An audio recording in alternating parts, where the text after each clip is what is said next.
আসসালামু আলাইকুম ওয়া রাহমাতুল্লাহ। ওয়ালাইকুম আসসালাম ওয়া রাহমাতুল্লাহ। ভাই কেমন আছেন? আলহামদুলিল্লাহ, আপনারা ভালো আছেন? আমার একটা যে বিষয় জানার ছিল সেটা হচ্ছে আপনার অটো ম্যানুয়াল সব গাড়িতে তো হ্যান্ড ব্রেক আছে। জি, যে আমরা কোন কোন ক্ষেত্রে হ্যান্ড ব্রেক ইউজ করি? আপনি খুব সুন্দর একটা প্রশ্ন করছেন। আসলে অটো ম্যানুয়াল সব গাড়িতেই হ্যান্ড ব্রেক আছে। এই হ্যান্ড ব্রেকের গুরুত্বপূর্ণ অনেক অনেক বেশি, যদি আমরা এই হ্যান্ড ব্রেকের ব্যবহারটা জানি এবং শিখি। হ্যান্ড ব্রেকের ব্যবহার জানি এবং শিখি বা জানা থাকে, তাইলে এই হ্যান্ড ব্রেক দিয়ে আমাদের অনেক গুরুত্বপূর্ণ ভূমিকা রাখবে হ্যান্ড ব্রেক। সেটা কিভাবে রাখবে আমি গাড়িতে বসে সবাইকে দেখাই দেবো ইনশাল্লাহ।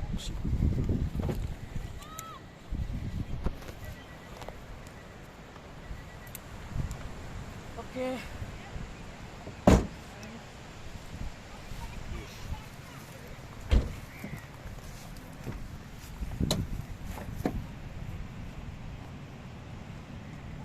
ঠিক আছে।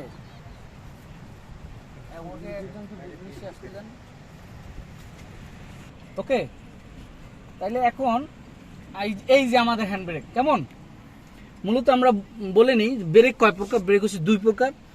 একটা হলো হ্যান্ড ব্রেক, যেটা হাতে ইউজ করা হয়, বা পার্কিং ব্রেক। আমরা এটা হাতে ইউজ করি হ্যান্ড ব্রেক। আর গাড়িটা যখন থামাই রাখি, যেমন আমাদের গাড়িটা এখন থামানো আছে, এই সময় আমরা এটাকে বলবো কি পার্কিং করার সময় পার্কিং ব্রেক, হ্যান্ড ব্রেক বা পার্কিং ব্রেক। ঠিক আছে, এখন গাড়ি পার্কিং আছে, পার্কিংয়ে দিয়ে রাখবো। কেন দিয়ে রাখবো? এই গাড়িটা যদি ঢাল থাকে, সামনে যেদিকে ঢাল থাকবে ওইদিকে দৌড় দিবে। এই দৌড় যদি না দিতে পারে, এই জন্য আমরা কি করবো, এই হ্যান্ড ব্রেকটা ব্যবহার করব। পার্কিং এর সময় হ্যান্ড ব্রেকটা ব্যবহার করব, গাড়িটা কোনো দিকেই যাবে না। বাস, তারপরে আসি আমরা ব্রেক যে দুই প্রকার, হ্যান্ড ব্রেকটা গেল। তারপর হলো সার্ভিস ব্রেক বা ফুট ব্রেক, যেটা আমরা পায়ে ব্যবহার করি। গাড়ি কন্ট্রোল করি কি, ফুট ব্রেক দিয়ে, পা দিয়ে আমরা যে গাড়িটা কন্ট্রোল করি যেই ব্রেকের মাধ্যমে, সেটা হলো সার্ভিস ব্রেক বা ফুট ব্রেক। ওকে, আমরা হ্যান্ড ব্রেকের গুরুত্ব, হ্যান্ড ব্রেকের গুরুত্বটা কোন কোন জায়গায় কেমন। এখন এক নাম্বার গেল, একটা কিন্তু গেল যে আমরা গাড়িটা দাঁড়া করাই রাখবো, সেই সময় কি করব, হ্যান্ড ব্রেক টেনে রাখবো, ইউজ করব বা ব্যবহার করব, তাহলে গাড়িটা আমাদের কোনো দিকেই নড়তে পারবে না। এক। দুই নম্বরে আসি আমরা ঢালে যখন আসি, মনে করেন আমাদের কলাতলি ঢালে বা পাহাড়ের রাস্তায় ঢালে বা কোনো গ্যারেজে ওঠার সময় ঢালু জায়গায়, তারপর গ্যারেজে ঢুকতে হবে, কেমন ওই সময় আমরা হ্যান্ড ব্রেকের ব্যবহারটা কিভাবে করবো সেইটা দেখাবো। এখন মনে করেন আমার হ্যান্ড ব্রেক নামানো আছে, ডাউনে আছে, ঠিক আছে। এখন এখানে কিন্তু একটা এই যে বাটন আছে, এটা একটা বুদম আছে, ঠিক আছে, লক আছে, দেখা যায় লকটা কি স্পষ্ট দেখা যায়। এই যে লকটা আমরা যদি এইভাবে আওয়াজ করছে না, এটা কিন্তু এক ঘাট দুই ঘাট পর্যন্ত আওয়াজ হয়েছে, দুই ঘাট হালকা ব্রেক হয়েছে। তাতে যদি আপনার না কন্ট্রোল হয়, তারপরে আরো এক ঘাট দিতে পারেন, তাতেও যদি না হয় আরো টান দিতে পারেন। এইভাবে হ্যান্ড ব্রেকটা কিন্তু আমরা বেশি পরিমাণে ব্যবহার করতে পারি। মানে কি, হালকা, মধ্যম, আরো ভারীভাবে টানতে পারি। যত আমরা উপর দিকে টানবো তত হ্যান্ড ব্রেক করা হবে, মানে শক্ত করেও ব্রেক, শক্ত করে ব্রেক হবে আর কি। যাক, এটা গেল। এখন এটা নামাই দিলাম, আমরা ঢালু জায়গায় কিভাবে হ্যান্ড ব্রেকের ব্যবহার করব, ঠিক আছে। দুই নম্বরে ঢালু জায়গায় কিভাবে হ্যান্ড ব্রেকের ব্যবহার করব। এখন মনে করেন আমরা ঢালু জায়গায় গাড়িটা পার্কিং করে আসি, হ্যান্ড ব্রেকটা ফুল টেনে রাখছি, কেমন। এখন আমি বসলাম, বসার পরে গাড়িটা স্টার্ট দিলাম,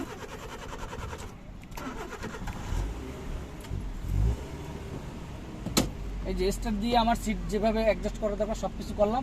এখন ঢালু জায়গায় এখানে, ঠিক আছে, ঢালু জায়গায় আমি কি করব, হ্যান্ড ব্রেকটা কিভাবে ব্যবহার করব।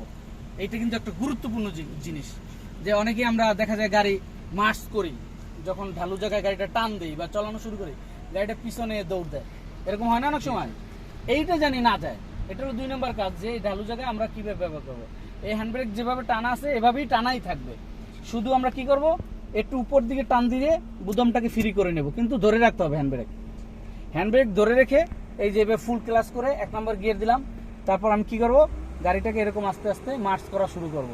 গাড়িটা যখন উপর দিকে প্রেসার হবে, যে এখন আর পিছে যাবে না, হ্যাঁ, উপর দিকে প্রেসার হবে, যে এখন অ্যাক্সেলারেটর দিলেই গাড়িটা দৌড় দেওয়া শুরু করবে, তখন আমরা আস্তে করে হ্যান্ড ব্রেকটা নামাই দেবো, এই যে দেখছেন এইভাবে দৌড় দিবে, সেটা যত ঢালু হোক, ঠিক আছে। গেল দুই নম্বর ব্যবহার, দুই নম্বর ব্যবহার। এখন তিন নম্বর ব্যবহারটা কি, এই তিন নম্বর ব্যবহারটা আমরা আমাদের অনেক সময় জীবন মরণের প্রশ্ন হয়ে যায়, যখন আমরা গাড়ি রাস্তায় ড্রাইভ করি, হয়ে যায় না এরকম। হঠাৎ করে আপনার কি করলো, সার্ভিস ব্রেক যেটা বললাম, ফুট ব্রেক, পায়ের ব্রেকে কাজ করতেছে না, যে কোনো কারণে ব্রেক ফেল হয়ে গেছে, তখন আমি কি উপায় হবে আমার, তাই না? তখন আমি কিন্তু এই হ্যান্ড ব্রেকের সাপোর্টটা নিতে পারি। তাহলে হ্যান্ড ব্রেকের কয়টা ভূমিকা আমরা এখানে বললাম আজকে। প্রথমে পার্কিং, দ্বিতীয় ঢালু জায়গায়, তৃতীয় যদি আমার ব্রেক ফেল হয়, কোনো উপায় নাই আমার এখন হ্যান্ড ব্রেক ছাড়া। এক আল্লাহ যদি আমাকে না বাঁচায় তাহলে কোনো তো উপায়ই নাই। আল্লাহর যদি রহমত থাকে, এই হ্যান্ড ব্রেকে আমি কি করব, হ্যান্ড ব্রেকের সাপোর্ট দিব। হ্যাঁ, আল্লাহ ভরসা করে আমরা কি করবো, তখন হ্যান্ড ব্রেক তো নামানো, এখন ব্রেক হচ্ছে না, তখন আমি কি করবো, আগে এই বুদামটা চেপে ধরবো। কি করবো, বুদামটা কিন্তু ছাড়া যাবে না, বুদামটা চেপে ধরে আস্তে আস্তে করে টানবো, আস্তে আস্তে করে উপরে টানবো। এরকম আস্তে আস্তে করে টানলে গাড়িটা আস্তে আস্তে আস্তে আস্তে আস্তে সার্ভিস ব্রেকের মতো আস্তে আস্তে গাড়িটা কন্ট্রোল হবে। এখন যদি কেউ ভুল করে আচমকা এইভাবে টেনে দেয়, তাইলে কি হবে, ব্রেকটা লক হয়ে যাবে।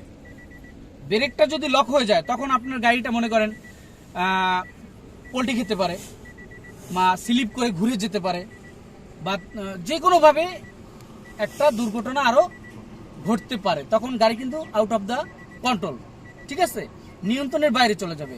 শুধু যদি আমি এই বোতামটা চেপে না ধরি, তাহলে আমরা এই তিনটা পজিশনে আমরা হ্যান্ড ব্রেক বর্তমানে ইউজ করতে পারি। এই হ্যান্ড ব্রেকটা খুবই গুরুত্বপূর্ণ একটা জিনিস। আমরা যদি এই আলোচনাটা খুব ভালো মনে করে শুনি বা গুরুত্ব দিয়ে শুনি, যারা নতুন এবং পুরানো আছে, হ্যাঁ, সিনিয়র ওস্তাদরা আছে, হ্যাঁ, মিডিয়াম মানে 4-5 বছর চালাইছে গাড়ি এরকম লোকজন আছে, আবার নতুন যারা আছে, অনেক পুরনো যারা আছে, সবাই যদি অনেকে হয়তো হ্যান্ড ব্রেকের সব গুরুত্বটা জানে না, যে এটা কি কি কাজ বা কোন কোন জায়গায় অথবা কি পরিমাণে এটা আমরা কিভাবে ব্যবহার করব। আমরা এই ভিডিওর মাধ্যমে আপনারা এটা অন্তপক্ষে নলেজ নিতে পারবেন বা খেয়াল করতে পারবেন, হয়তো কোনো উপকারে আসতে পারে। এই বলে আমি হ্যান্ড ব্রেকের আলোচনা এখানেই সমাপ্ত করলাম।